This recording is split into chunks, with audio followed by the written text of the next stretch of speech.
co-host, Mr. King. Yep. It's been a whole week, feeling good. Yeah. I mean, a little bit of a slow week, but we got some things going on. How you feeling? Good. You know, I spent, the whole week I spent at the NBA Players Union camp. Yeah. And I hung out with, I'll show you the picture, I hung out with Tyson, who I said I hung out with all week? Wilson Chandler. Yeah, all week long. He gonna mess up his name. His son was there, because I was thinking about Tyson earlier, talking about with somebody. But Wilson Chandler, he was there because his son was there in camp. So he was there as a dad. He wasn't there as a, one of the players. But Hartenstein was one of the speakers. So he was there, and somebody asked him about how, with the Knicks, how difficult was it to leave, and so he went through that whole song and dance. Did he cry? No, hey, shit, like you said, money dropped a tear, right? So, yeah, but that was a whole good experience. Being there, Claxton from the Nets was there. Several players came through, but it was cool. It was a good week too. But before we start though, I wanted to shout out the Child of God 8148. I guess that's his YouTube. Because since we came back, he's been one of our biggest supporters. Oh yeah. So we just want to let you know that, we appreciate you and we see you. Peace. Thank you for tuning in. Tell a friend and tell a friend. Yeah. So speaking of that, we're gonna get into our coaching update. So Tibbs finally signed a 3-year extension. You know what I mean? We're looking good on that, and we also bring in Mark Bryant as assistant coach. He came over from the Pistons. Well, you jumping over the. Let me get the numbers. What's the Tibbs? What's the extension? Oh, yeah, I don't know the numbers. Yeah, was it 3 years? 3 years. Well, we knew he was signing it because we know that the Knicks. When we said the front office, that's good because this is the long haul. So we out here playing chess now. So that's good. But I didn't look at the numbers. I didn't look at the numbers. I seen 3-year extensions. So the numbers for coaching, I don't think that affects us how we do our numbers with the players, right? No. Yeah. So it's well deserved with the 3-year extension.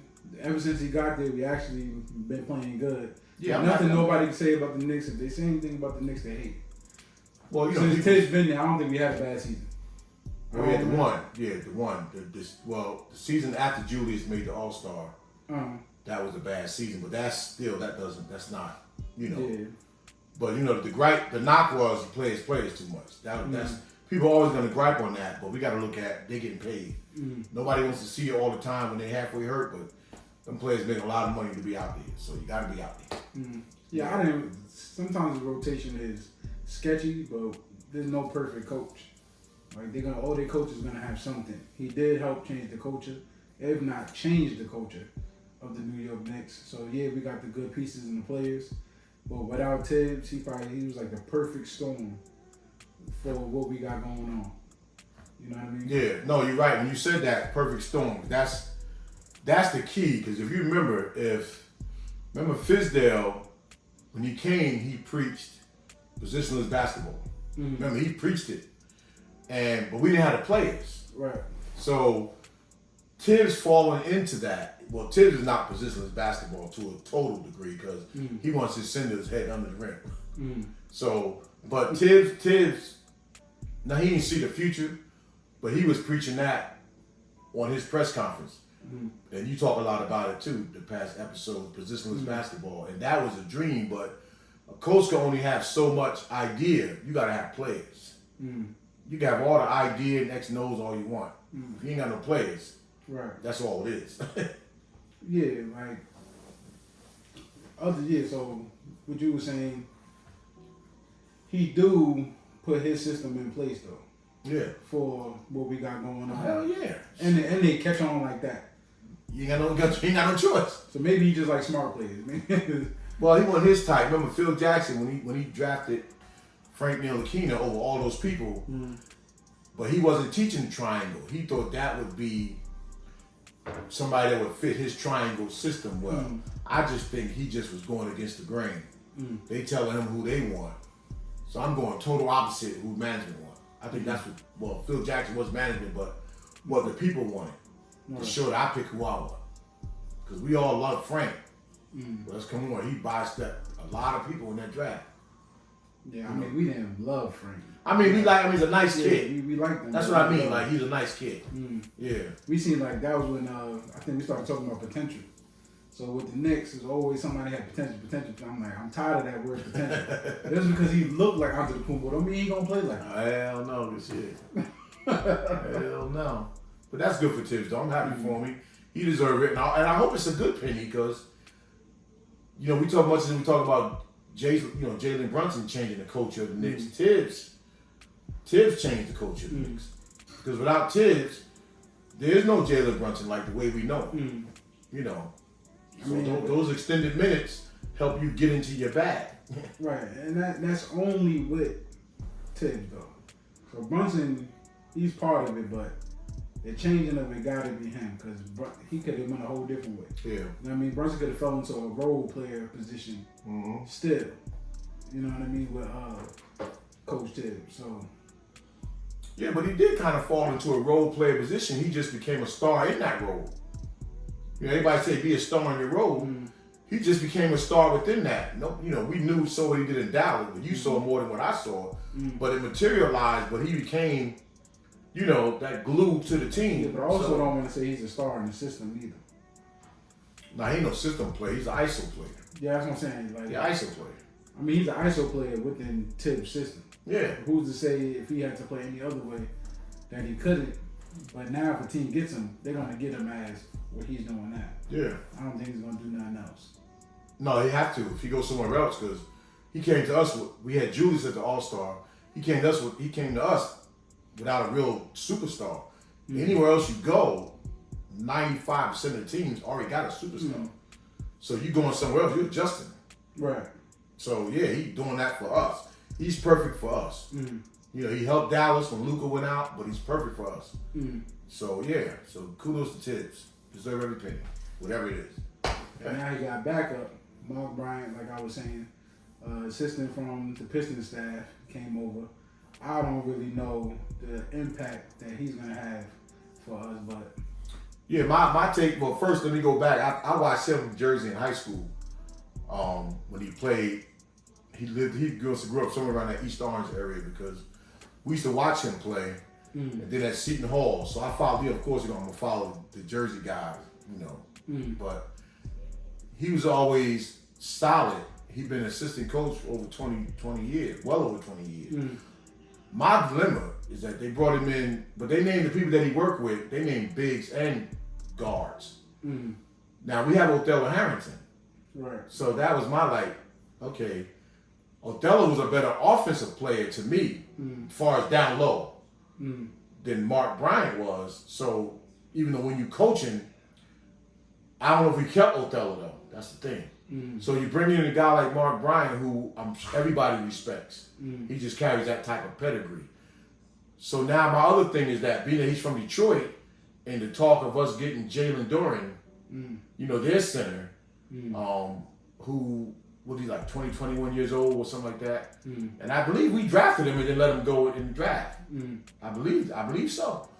But he was 13 and 8 himself, you know, last year. So I just don't want to give up too much to get some people. I don't want to do that. But sometimes when you bring in assistant coaches, what's the ties to that? Because we already brought in Maurice Cheeks. Mark Bryant ain't going to hurt us. I'm pretty sure he got, you know, but we had Othello Harrington. Is he there only for the bigs? No, well, they said, or is he they said the guards and the bigs, that he just works good with players. So he's there for player development. Yeah, he must be. They said when you say guards and bigs that he works with, and they named some of the guards. So, because I like Harrington, because he has a low post skill. Now I don't know if that's all being imparted. We don't know when we're not in practice. They could be doing it, and the player's not getting it. And you know what's crazy? I don't know if it's just because we're in New York, but I don't hear the other teams. And when we talk about coaching staff and assistant coaches, I don't know if we just New York, we just so into the Knicks that we know every move they make, or it's just that we just watching the Knicks. So when I seen it, I was like, is this big news? Is it a good thing? Is it No, to me now. I know for an artist, if you take a manager and you get some fancy manager to do certain things, yeah, that's different. But when you taking assistant coach and you just saying bigs and guards, and I don't know the significance of that. Sometimes I say, assistant coach, what are they doing when they sitting on the bench? Like, how much of it is it impact? Well, how much does Tibbs use them? Now we know Johnny Bryant was the first assistant coach under Tibbs in recent memory that I see. He would get up during games, even when Tibbs would be ranting. Johnny Bryant would get up and still go over and talk to him about things happening in the moment. And most head coaches, they don't bother me in the moment. And he'll get up and do that. So he must have had a big impact and trust for Tibbs to allow him to do that. You know, because if I know coaching in the moment, don't come to me with your idea. All right, just yell out how many fouls they got from over there. And let me decipher if I want to keep them in the game or not. But Johnny Bryant would get up and walk over to Tibbs no matter what the situation during a heated game and give his input. You know, so Bryant could have, I'm sure Maurice Cheeks, because they got a real history, I'm sure he would have a lot of input with Tibbs. But Tibbs beat to his own drum. And then rightfully so, because look at the results. But also I saw a podcast with Sam Cassell and Vernon Maxwell, and we know Sam Cassell, we know he's the type of assistant coach that get into players. But I was shocked to hear him say, when I'm talking and players are talking, that he learned from Doc Rivers, I'll allow them to speak. If I'm talking and they trying to talk over me, okay, you get yours out. Because if we're both talking, who's listening? So some assistant coaches have just as much impact with the team than the head coach, but they'll never outshine the head coach. They'll never do that. Yeah, it's only weird in the NBA because when you playing in high school or whatever and you have the assistant coach there, you really don't talk to the assistant coach until you get to the bench. Yeah. You know what I mean? Yeah. Or maybe in practice, they pull you definitely to the side. In practice. No, definitely in practice. Yeah, definitely in practice, but they pull you to the side and it's almost more, they're working on your moves or what they need to see more from you. The coach won't tell it to you. They'll tell the assistant coach, and the assistant coach will kind of tell it to you. You know what I mean? The coach will just tell you in broad, I guess not to single nobody out. Yeah. But the assistant coach will pull you to the side and be like, hey, if you can get more of this, you'll get more playing time. No, but one thing I talk to the coach and you do this. Yeah. So in the NBA, it's a little weird when there's so many assistant coaches. Yeah, but one thing I could say for the Knicks, and I would imagine this must be for every team, you know, when I go to the games where we sit courtside through the Garden of Dreams, which if you ever want to donate to something, donate to the Garden of Dreams Foundation. But when you're down there on the floor and the players come out this is after shoot around, when they come out in threes before the game. And they come out, each one comes out with an assistant coach that working with them on their pregame, whatever they're going to be doing. And then after that, they sit them down and they have their pad and they're going over stuff. So in the Knicks situation, everybody's connected to an assistant coach. Everybody got one assigned to them, even though some of them got to share them. But everybody got an assistant coach assigned to whatever it is they're going to do. We just doing the game as Tibbs, and that's how it should be. Yeah. So that's cool. So you know, Mark Bryant, I always respected him. So you know, as far as bringing more dignity and class, you know, to the Knicks, building this culture, he's a piece. Now listen, anything y'all got added on with assistant coaches and Tibbs extension, put it in the comments and let us know what you think about it. Yeah, I mean, shit, man did his job. Speaking of that, like, comment, and subscribe. Please. Let's try to get to this 500 subscriber mark. We almost there. You almost there? You know what I mean? Little by little. Maybe like 340 something or whatever the number was. What's the number? I didn't look. I don't know the top of my head, but we almost there. Let's get there. 500. We need a burst. Give us a burst. All right. We got the new bigs, rumors, and updates. So these are the players that I think, as for Sports Illustrated, is saying that we going after. So you got Kevin Looney from the Warriors and Nikola Vujacic from the Bulls. I don't know about them two, but Looney, well, we talked about him last week. Yeah. So it's better than nothing. No, he fits because we've seen what. I mean, he's a rebounding defender. Those are the kind of guys that fit what we already have. Yeah. So that's not surprising if you bring in a guy like that. Vujacic, you bring in him, that's dictating your team a little bit because he's an offensive player. But he also like a veteran He's a veteran, but he's a scorer. And he shoots a lot of threes, and he makes a lot of threes. So you don't get him without giving up something though. So you could probably get Looney and still have Mitch. You don't, with the salary of this guy, of Vujacic, you get him, somebody's leaving. Yeah, the problem with these two though is I don't really watch many of the games when they playing, unless they playing us. It's all about IQ. We were talking about before with Ted. As long as the IQ you can play within the system, I think you're fine. If Vujacic can get it from the 3-point line and kind of have the vision that Hartenstein had from back. Yeah, but if you get him, that's more what I'm looking at. I don't know if he's no backup. That's what I'm saying. If you get Vujacic, that means Mitch is gone.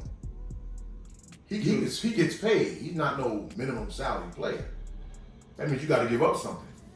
I mean, he's no minimum salary player, but the Bulls ain't going nowhere. So if the Bulls are shopping him, that means it just ain't working. Well, one thing that I unless saw, he's a free agent, but I doubt it. But the Bulls are shopping and they trying to rebuild. No, they trying to unload him. They trying to remember they got rid of everybody except for him and Levine because of the salaries. I think they probably want to keep Ball. They couldn't get rid of Ball anyway because of the injuries. And they can't get rid of. They shot Levine. But everybody knows that they're saying that teams are going to play hardball because they know the Knicks are desperate for a backup center or a center.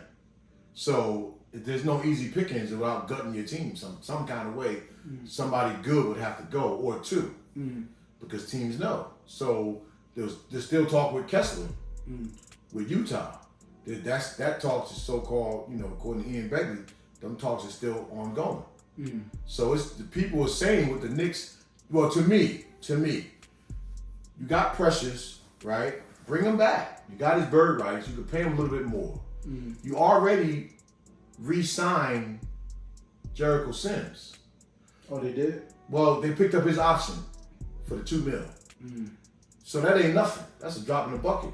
You could go over a little bit for Precious because you already got his bird rights. No matter what nobody's offering him, and you still got money left to save that money for December when people that sign free agents when they become available in December or the trading deadline. Because it's so much being made of, and everybody you talk to, well, we gotta get a backup center. Well, I mean, sorry. What we got? Why we gotta get a backup center right now? Most teams are arguing over filling their first five. We got our first five. So what is the dilemma? And we gotta get a backup. So it's nice to have another one, but at some point, and somebody pointed out how Deuce had a breakout season. Jericho could have a breakout season. Yeah, true. The man got a 44-inch vertical. And I did something too. I said, let me check Jericho's highlights, right, the other day. He got a 44-inch vertical, but he can't. Yeah, but listen to this. When I checked his highlights, I said, let me just look. Because I was trying to beat somebody in the head that it's not all bad. Now, you can't go by a person's highlights, but his highlights show him putting the ball on the floor, going to the basket in a lot of his highlights. It's so far and few we don't see it, but if we ever called his number, the man is capable. So put him and Precious together, because remember when Mitch and Hartenstein was out together, with Randall still out, they held it down for a little bit, the two of them. We ain't asking them, when we talking about a backup center, Precious and Jericho, 24 minutes, they can give you 12 and 12. And then Precious still can back up, or back up Randall if need be. I think when you don't slide Obi over. Yeah, I think that's the best decision. I'm still sold on what the rookies can do. Like, I didn't think we needed. I knew this was gonna happen if we lost Hartenstein. Okay, let me ask you this. Remember that I was saying that. I was saying if we lose Hartenstein, it's gonna be hard to find another big. Okay, let me ask you this. I said we can't have both. Would one of them two rookies, right? Could they beat out Jericho? Yeah. Or if you had Precious, could they beat out Jericho and Precious? Absolutely. No, they not, because you already know what Precious can do. No, how they gonna beat out Precious? We know what Precious if we bring Precious back. We know what Precious can do. So this is how I'm looking at it. If Precious come in the game to back up Randall first, and let's just say that's how I would look at it. To back up Randall first. Mitchell Robinson can come out, and one of those rookies can come in. We don't need the center to be great. So one of them rookies coming in before Precious Jericho. is already in the game. Yeah, okay. Jericho. All you gotta do is be smart in the system. If they can play the way they did in the summer league, I don't see you. When you mention Sims, I like him. I'm not saying here's that. the thing. We're talking about Tibbs. All right, so but when we talk about Sims, you talking about what he's capable of doing. I'm talking about what we've seen him do. All right, so but when we see these rookies pick and roll, what's the difference? But what we've seen them do is them getting the ball. They're not getting the ball like that. I'm not knocking either way. I'm just saying that you got to also think how Tibbs going to. Because even with Mitch, we know he's capable of maybe getting a bucket. Now, does the system allow him to get it? Because once you allow him to get it and he get his reps in, I'm pretty sure he'd be a whole different monster. That's what I'm saying. And Sims, he said he coming back ready. Sims, the most I can see him being is, what's the dude name from the Warriors when they used to throw the alley-oops? Chris Paul used to throw in the alley-oops. What was his name? I forget his name. DeAndre? No. Him too. McGee? JaVale McGee? What was on the Warriors? Light-skinned dude. It wasn't JaVale McGee? No. Because they had Looney. I'm trying to figure out who he was on the Warriors or the team. Yeah. He was in the dunk contest. What was his name? Whatever his name was. Whatever. Ben Gordon. No. Gordon? Nah. Tom Gordon? Well, Ben Gordon Not was. Ben Gordon. Aaron Gordon was. Not Aaron Gordon either. But he gonna be one of them. Throwing the ball in the air, catch the ball. All right, but I mean, I'm just saying that. Matter of fact, that's what they clipped. When they messed his character up, he was on clip. When he throw him the alley-oops and he just go up there and catch it. That's either Blake Griffin or... Blake Griffin, yeah. Blake Griffin. That's what shit, if he could be Blake Griffin, Griffin was an all-star, multi-time all-star. All right, but just throwing the ball up, he can't do nothing with moves. Shit, you think we wouldn't take that? All right, but that's the... Y'all hear this? Man, this is what I'm trying to say. No, hold, time. Are you comparing him, you giving him that? You comparing Sims to Blake Griffin? You got a 44-inch vertical. Nah. Hey. If you could just throw... but listen, in the system, they don't even throw Mitchell Robinson the ball. No more. So what do you think they're going to do with Jericho Sims? The pick and roll. And Jericho follows the trailer. I'm talking about the pick and roll. And he follows the trailer. But now defense, he don't do nothing. Right. That's the thing they got to work on. All right. So he defensive rebound. So we thinking about what he's capable of doing, what the Knicks actually going to do, and then on defense, you can't even do that. He don't hurt. No, on defense, if you get defensive rebound, he's not going to get enough time to make a difference. He won't get that much time. But he can defensive rebound. He might not be a defensive stopper. But finish the play and get the rebound. Hell, Jokic, look what he did. What he was him and Embiid going back and forth a little bit. They both scoring on each other, but Jokic having his way. But the defensive rebound, when you miss, the big got it. That's what we need you to do. But you're only getting a sample size. You're not playing 20 minutes a game. Nah, but with Jericho Sims, if he's not going to impact the game in any way, every time he comes in the game, I can see a rookie beating him out. He's not impacting the game. I can see that. He's not coming in the game since he played and impact the game at all. He just did shocking things. And he's like, oh, that's good for the young boy. Can he do more? Can he consistently do it? And he don't. There's times Mitch and Hartenstein was hurt, and he had to start and play. He didn't hurt us completely, but then they got to take him out the game and put somebody else. All right, but he ain't hurt us. That's why positionless basketball come in. But he ain't hurt us. Can't play, and then that's why we're talking about pressure to chew. Okay, but we still got to develop him because he's an athletic big. So you still got to develop him. Development work. Mark Bryant gonna have no, because he got the skills. Hard for the money if he got. No, he got me. I'm just saying he got the skills. Tibbs is gonna trust him probably more than he's gonna trust them rookies, regardless of how good they are. Regardless, and I like Tibbs, and I like the rookies, and it'd be nice to get one. I like that. Now I hope he do well, and I hope he prove us wrong. But I can say the same thing about Mitch. You know how I feel about Mitch. I hope he can do better, not be hurt, play a lot of minutes. This is what we hope for, but what's going to happen? And not, you could just be saying, you could just tell all the media that our rookies are looking promising, and now maybe we can go trade for somebody, because now we don't look like we need them as much. Like you said, we don't need to trade for somebody now. But they saying that, and everybody's scared because... Why? You scared because Mitch might get hurt. People ain't saying it because Mitch might get hurt. So Tyler Kolek... Everybody want to score in center. I mean, you're not saying it, but Tyler Kolek will be able to... Because before y'all get in the comments, Tyler Kolek can beat out DiVincenzo and Miles McBride, but them centers can't beat out Jericho Sims. Wait. But I'm just saying, Who said he could beat out DiVincenzo? Because I know in the comments they Tyler Colette crazy. Well, Tyler they they created. We just don't know how to say these two big names. If we know how to say their names, well, one is Ariel, right? Yeah, Ariel. Not Ariel. The Little Mermaid. Hi, Ariel. You know what I mean? No disrespect, because I do like y'all. Well, you can't. If we don't know your name, you can't play. That's what I'm saying. But I like both of them. But that's what I'm saying. So Tyler the Creator, we talk about him all day. They're gonna say, "Oh yeah, he should get playing time right now." Okay, but he ain't gonna beat out DiVincenzo. He ain't gonna beat out the dude we just got. Okay, but it's good to have him right now. But he don't have to. No, he don't have to. So now right I'm saying this. Now saying that about him. When I'm saying about the two centers, they'll beat out Jericho Sims. Ain't no way. They not beating out Mitchell Robinson. Of course. And they might not beat out Precious. They're not beating out Precious, Joey. Precious already proved. See, I don't even want to say it because it's gonna make it sound like I don't like Precious. No, but Precious he proved his worth. But I don't when we didn't have Randall, Mitch, and at times Hartenstein, Precious proved that don't want to he can hold it down. You know, pause. There y'all go again. Pause. That sounds crazy. You talking about Precious? You talking about hold it down? Crazy. Nah, listen. We can't have him play. I don't think he want to play center. He don't even look like he want to play center. But he want to play basketball. It look like he happy to be home. But y'all killing me. I'm playing center. Okay, right now he's still unsigned. He's still unsigned. They say other teams are interested, but nobody has signed him yet. Because he's So when somebody signs him, that's what the Knicks are probably waiting for.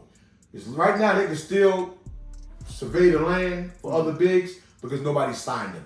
Once somebody give him an offer, then we got his bird rights. We can make him a higher offer. I do say this.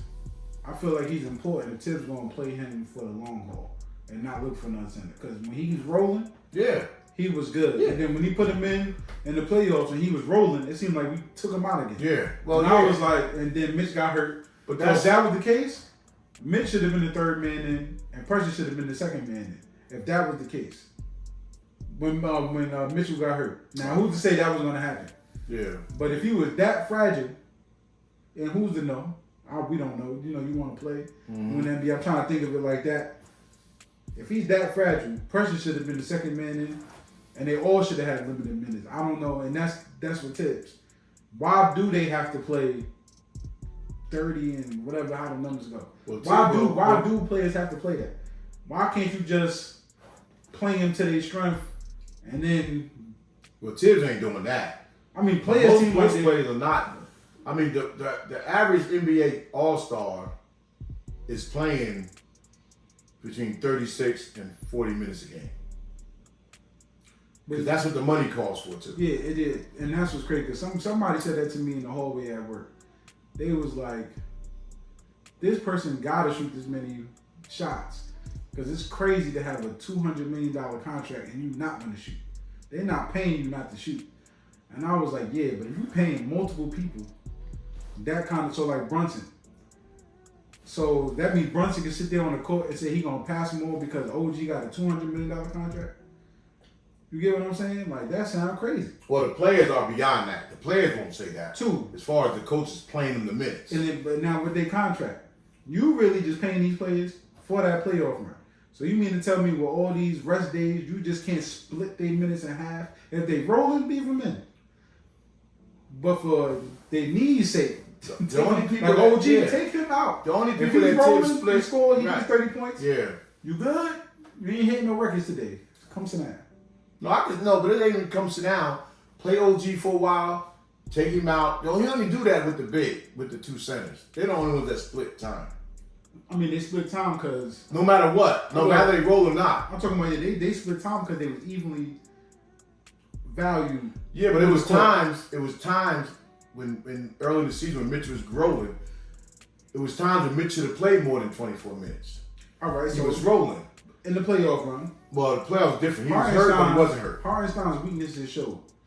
So my problem with Hartenstein was, though he's a smart player and a good big one, he's not Tibbs' fault. He's not shooting threes like we thought he could. That's something we see potential in him to do. He did it on other teams. Well, he didn't do it. 2, his defense wasn't all that good. It got better through Tibbs' system and how he plays, but his defense was trash. And B was killing him. It's Embiid, though. All right, but then when Mitch played, Embiid was struggling. That's why he was frustrated. Yeah, but you gotta look at too. Mitch play him 3-4 times a year for the past 3-4 years. So you start understanding certain nuances. I'm talking about, but this is not Mitch only with Embiid. This is Mitch with nobody. Because you learning people, yeah, right? Nobody just killing him. Yeah, but he learned that. Oh, my bad, Mitch. Yeah, but Mitch learned that. He learned that playing Embiid and Joker and all them guys. After a while, you pick up certain tendencies. Mm. So you're able to get a stop here and there. Mm. And that's all you. Hartenstein, through the course of the season, weak side, remember, he was blocking a lot of shots, meeting people at the rim, you know, catching their dunks, stuff like that. But in playoffs, yeah, it's so much coming at you so fast.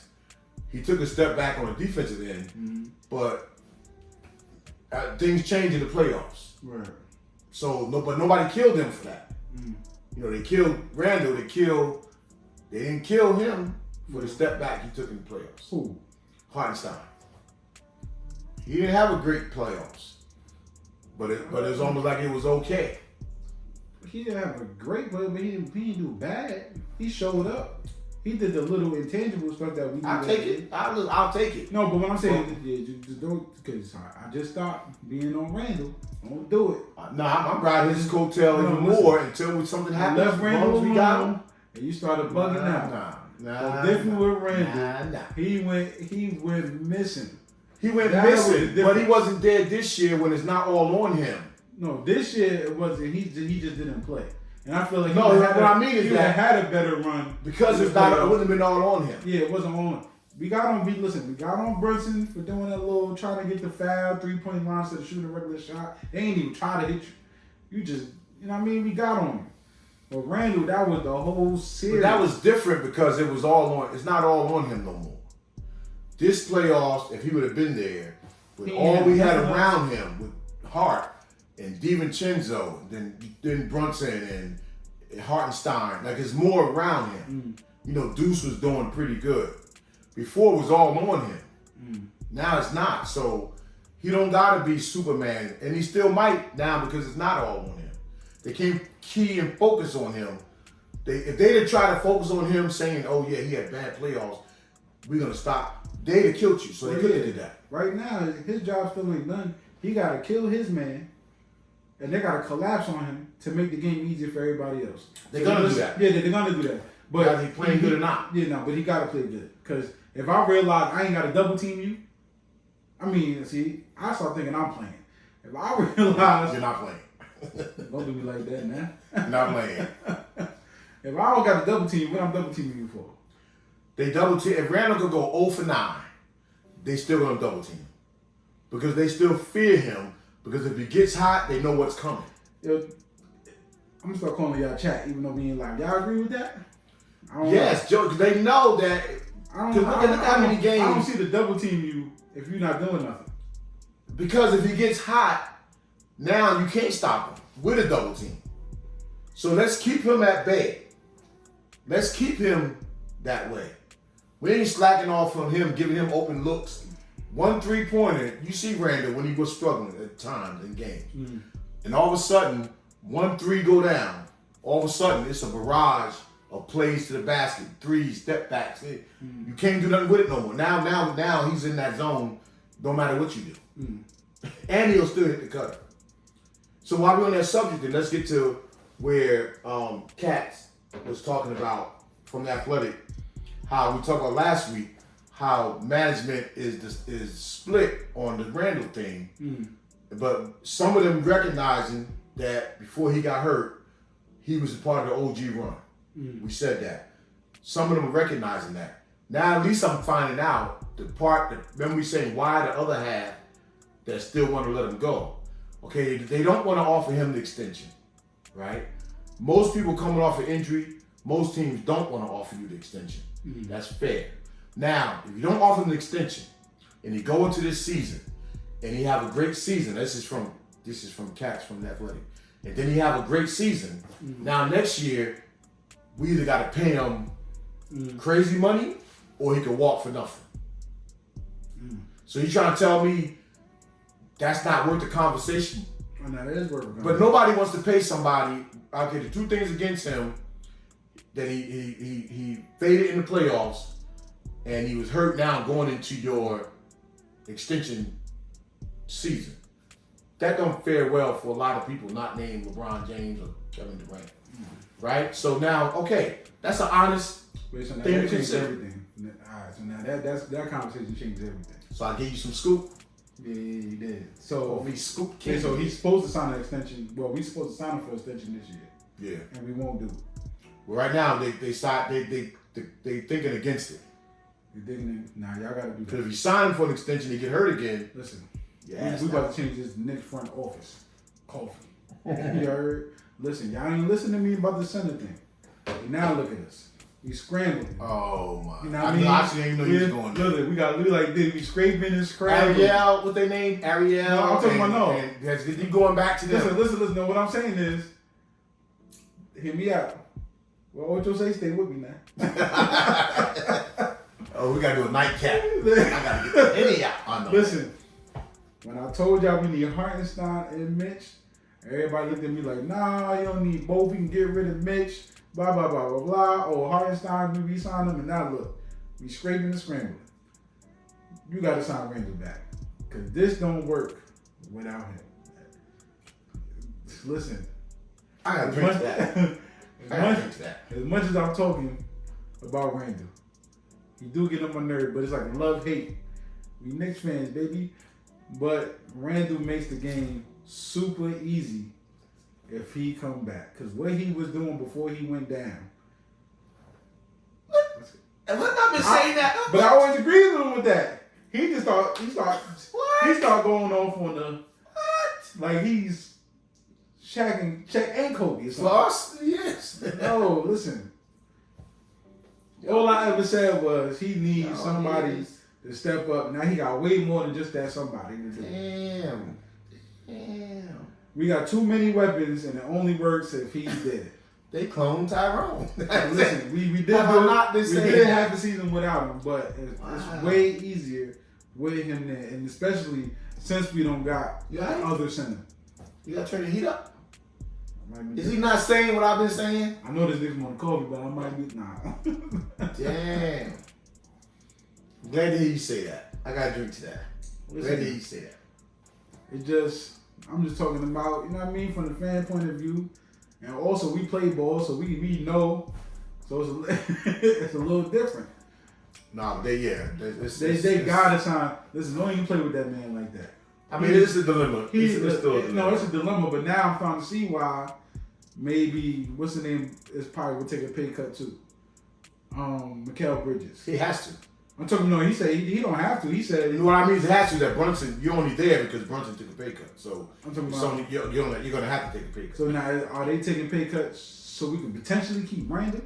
No, they're taking pay cuts for the team, period. Yeah, they saying that Brunson, somebody was saying, I'm talking about, we pay that extension. Somebody we was saying, go to the second apron or first apron or no? No. So pay him.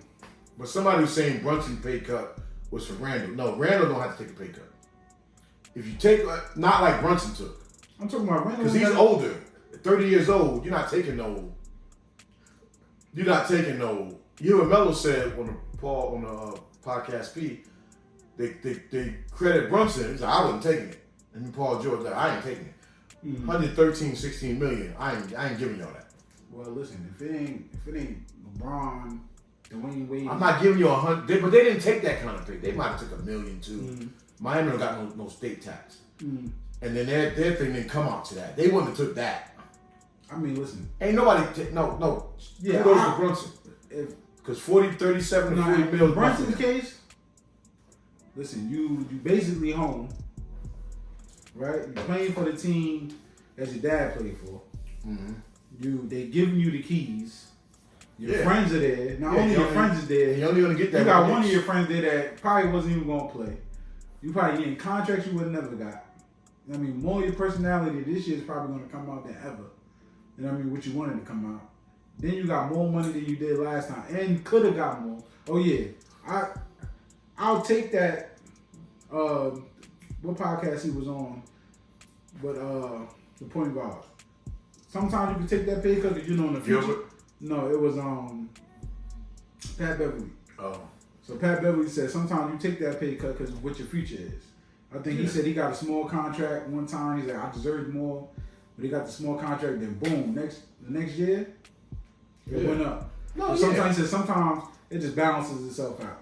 I don't know if that's for every player, but for him, listen, it's definitely going to balance out. His is 4 years. Mm-hmm. Remember I told you last week, it's usually 1 or 2 years. Mm. His is 4. He can't get it till 4 years from now. But listen, that's a long time. Listen, in 4 years, I know next year, I don't know if the money's going to be crazy, but if Amazon is buying it or won the rights to do the NBA stuff, I see the Amazon on the football, and that's crazy. Like sometimes I don't even want to watch it on the channel it's supposed to come on. Amazon got it looking like Madden. You know what I mean? With the plays drawn out on the field, and you can see the camera angles is crazy. So I can imagine what they're gonna do. TV money is with the NBA, but you gotta make sure you in health to get you. Right now, you basically sign that.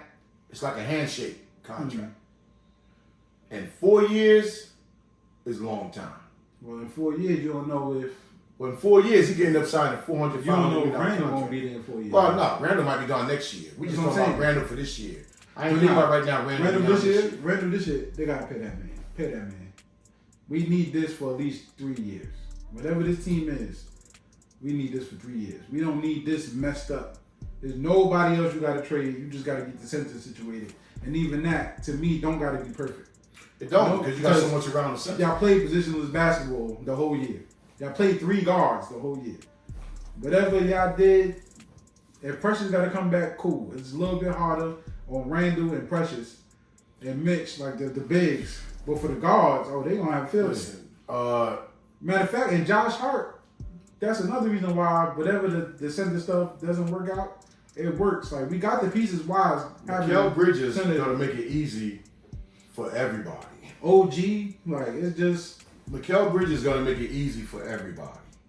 We thought OG made it easy for everybody. The two of them together, because now one of them is always going to be out on the floor. Mm-hmm. So Bridges is going to go from a role player within our starting lineup to an assassin with the second unit. Mm-hmm. And sometimes the first unit, but an assassin with the second unit. Mm-hmm. It's like our bigs is not as much of a problem as people think, because our scoring is going up 10 more points with Bridges. It's going up 10 more points. And it's going to go up 10 more points in a way that we're not used to seeing it. So we are good. Our 5 is good. I don't know what they might do. We don't know. But the 5 we got right now is good. Because Bridges is going to make... We love OG already. And then you're going to bring in Hart. Listen, oh my God. Make sure y'all like, comment, subscribe. I just want to say this because I was going to try to throw it in there, but we're going to have to do this on a separate day because it fits in a lot of these categories. The Melo interview with Chauncey Billups. I feel like a lot of things that they talked about is key for what our team is now. Like, I feel like our whole team... we got to give them that on another we got to do that on another because even what you just said with that, like, but if Chauncey named a lot of stuff that is key for us, whether they understand they're doing it or not. I feel like they always got to go watch that interview because that's what we got going on right now. Listen, get us to 500. If you're still watching right now, because we got some former Knicks willing to do this show, but I don't want to do nothing until we get to 500. Get us to 500, and then we're gonna rock and roll. Listen, we 500. We be on the road. You know what I mean? We're gonna get some mics and some lives. I know this is my co-host, but also my pops. I told him, I said, listen, Pop, I need microphones. We need the sound right. I mean, we need some lighting. We need just hit the like button. Peace. Peace.